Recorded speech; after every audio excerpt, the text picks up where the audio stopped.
Hi everyone, देखो Zeba mehndi artist का माशाल्लाह बहुत प्यारी डिज़ाइन है। आप लोग को लगाना है तो प्लीज़ आइए स्टर्लिंग प्लाजा। कितना ये मीन्स चार्ज इसका? 350 बोथ है। 350 both the hands. Very nice. और क्या क्या है यहाँ पे?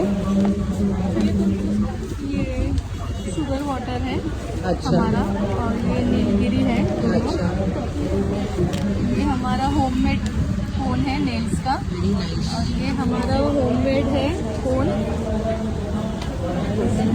ये सब हेयर के ये है।